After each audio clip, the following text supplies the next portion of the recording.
Welcome back to another video lecture. This lecture focuses on the variety of approaches that readers of the Bible adopt, and in many cases have adopted throughout the centuries to make sense out of the Bible. There are two basic parts to this lecture. One that focuses on so-called pre-modern interpretation, and the other that focuses on modern interpretation.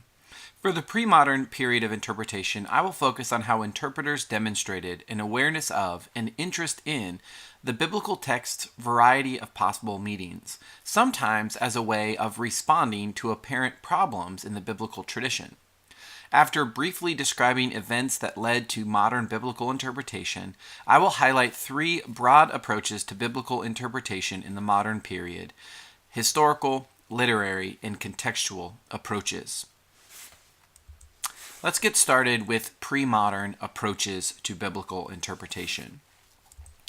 For my purposes, the pre-modern period of interpretation includes ancient Jewish and Christian ancient Christian ways of reading Scripture up until the period of the Enlightenment, roughly in the 17th century CE.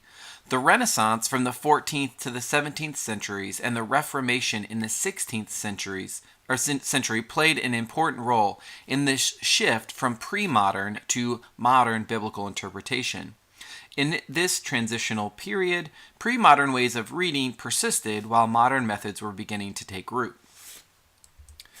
One of the characteristics of pre-modern exegesis was an appreciation for, or at least a comfort with, the Bible's plurality of meanings.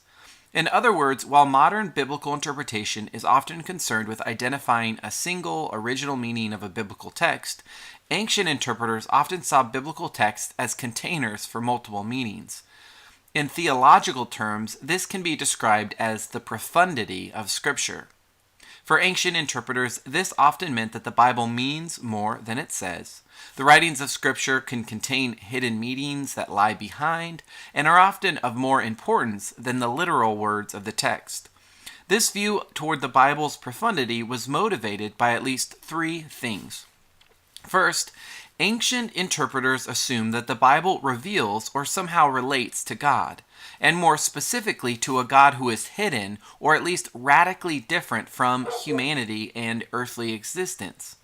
Scripture then should be decoded in order to uncover God. Second, ancient interpreters assumed that the Bible is universally relevant. This is another way of saying that ancient interpreters assumed that the Bible should be applied to the situation of its contemporary readers. Whatever a text may have meant to its original readers, ancient interpreters insisted on its relevance for themselves and their communities. It was meant for their edification and for their education and for their spiritual growth. Often this required ancient interpreters to read beyond the literal or surface level meaning of a text in order to find ways for them to apply the wisdom of Scripture to their own lives. Third, ancient interpreters assumed that the Bible was consistent and harmonious and morally upright.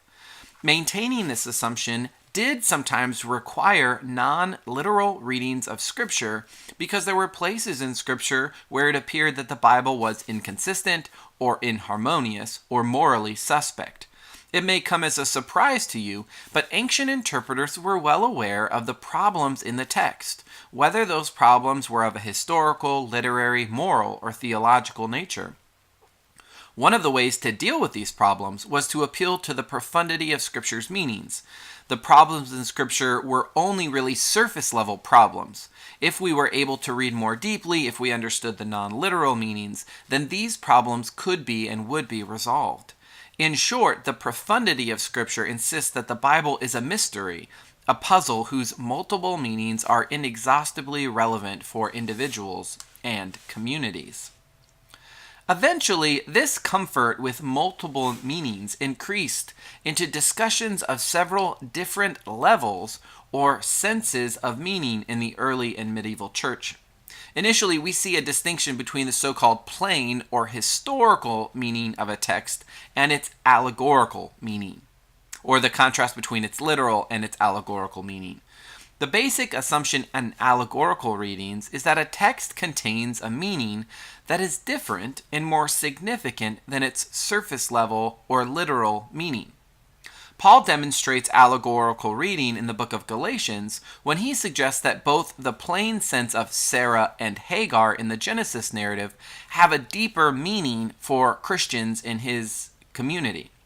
The two names contain a deeper and more significant meaning for Paul, in other words.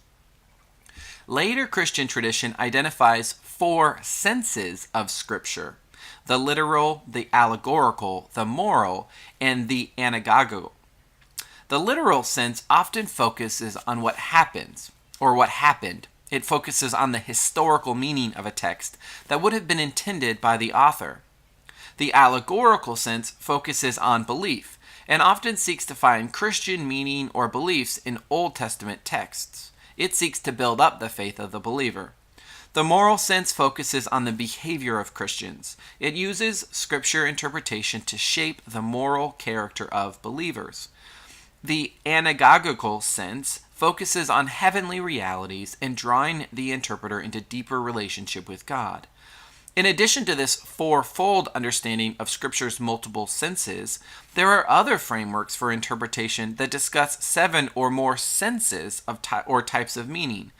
The important thing to note is that the ancient view of the Bible's profundity gave interpreters license to discover and seek out a variety of meanings in a single text.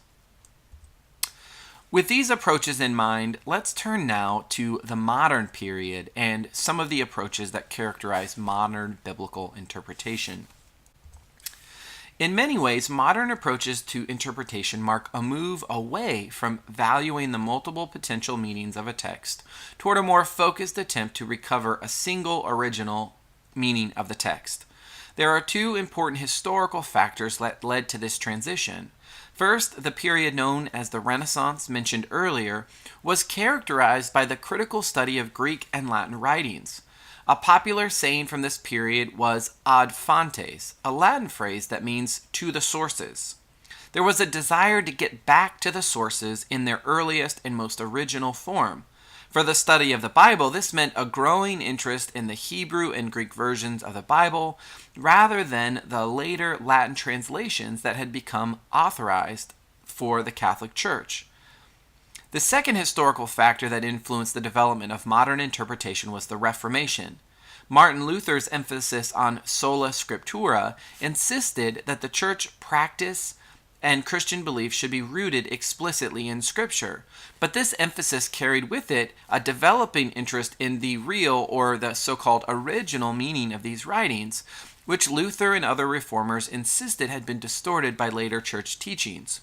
Both of these factors led to an interest in ascertaining the single historical meaning of a text, an interest that in many ways characterizes modern approaches to interpretation.